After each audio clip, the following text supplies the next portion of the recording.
कालपर्यंत युती होईल अशा अपेक्षित आम्ही होतो, परंतु कुठल्याही प्रकारचा निर्णय भारतीय जनता पक्षाकडून आला नाही आणि म्हणून मग काल उदय सामंत असतील, निलेश राणे असतील, या सगळ्यांच्या विचाराने आम्ही पुढे जायचा निर्णय घेतला की आता आपण स्वतंत्र लढायचं आहे आणि मग इथे कणकवलीमध्ये शहर विकास आघाडी त्यांना मदत करायची आहे, असा कालच निर्णय रात्री उशिरा तो निर्णय झाला.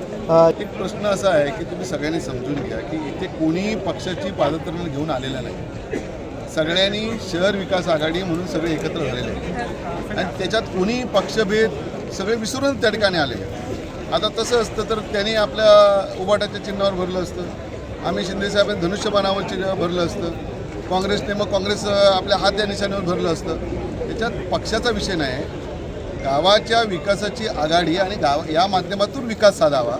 आत्तापर्यंत जो काही इथे काही गोंधळ घातलेला आहे, जी काय दादागिरी आहे, ही दादागिरी थांबवावी आणि जो लोकांना नाहक त्रास होतो, लोक बरेच बोलायला तयार होत नाही आहेत, आता हळूहळू बोलायला सुरुवात झाली आहे आणि म्हणून मग त्याच माध्यमातून लोकांच्या आवाजाला कुठेतरी जागा करून दिली पाहिजे, वाट करून दिली पाहिजे. याच उद्देशाने आम्ही सगळ्यांनी मिळून हा निर्णय घेतला की शहर विकास आघाडीच्या माध्यमातून सगळ्यांना मदत करा. महायुतीमध्ये स्तरावर सगळ्यांनी निर्णय घ्यावेत असं प्रत्येकाच्या पार्टीने प्रदेशवरून तशा प्रकारचे निर्णय झालेले आहेत. आम्ही युती व्हावी या अपेक्षेचेच होतो.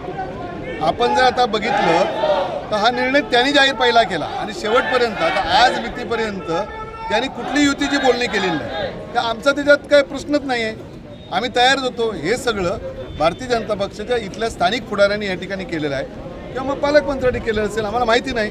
पालकमंत्र्यांनी बोलवल्यानंतर आमची टीम, संजय आंग्रे असतील, आमची सगळी टीम त्यांना भेटायला गेली होती.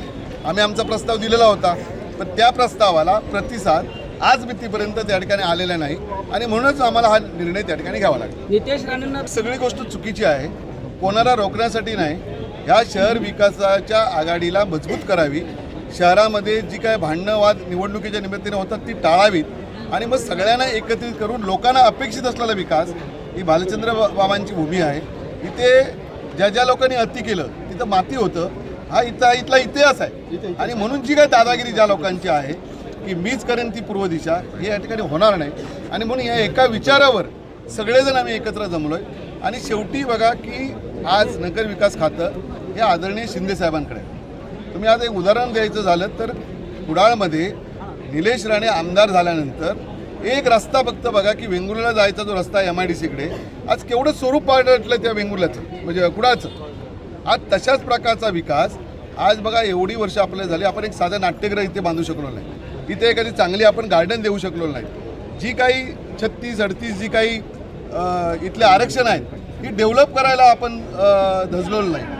आणि म्हणून या सगळ्या माध्यमातून आदरणीय शिंदेसाहेबांच्या माध्यमातून, आदरणीय उदय सामंत असतील, निलेश राणे असतील, या सगळ्यांच्या माध्यमातून आपल्याला या शहराचा चांगला विकास सगळ्यांना बरोबर घेऊन करायचा आहे. एक आदर्शवत शहर या ठिकाणी करायचं आहे.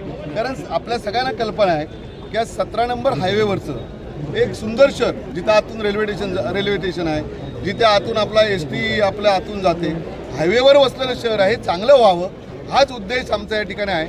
आणि म्हणून जर लोकांनी चांगल्या प्रकारे सगळ्यांना बरोबर घेऊन जर संधी दिली तर ह्या शहरामध्ये 5 वर्षात लोकांना अपेक्षित असलेला विकास, की जिथं नाट्यगृह चांगलं पाहिजे, चांगले उद्यान पाहिजे. आज मला सांगा, एखादा बदली होऊन कोणी डॉक्टर किंवा कोणी या ठिकाणी आला, कुठं फिरायला जागा एक कोणाची आहे, कोण पुलाखाली बसतो, दुसऱ्या पुलाखाली बसतो, ही परिस्थिती इथली आहे. एक शौचालय आहे का सांगा. एखादा हायवे म्हटल्यानंतर विविध तालुक्यात जाणारे लोक इथं उतरतात, काय अवस्था आहे. कणकवली ST स्टँडवर गेल्यानंतर लोकांची अवस्था काय. आणि म्हणून बाहेरच्या लोकांना, इथल्या सगळ्या येणाऱ्या पर्यटकांना, इथले बाहेरचे लोक असतील, त्यांना एक चांगलं सुलभ शौचालय व्हायला पाहिजे, जसं अंगणवाडीला झालं. तशा प्रकारची इच्छाशक्ती ही शेवटी कोणाची पाहिजे, की जे सरकार ज्या ठिकाणी सत्ता चालवतात त्यांची इच्छाशक्ती पाहिजे.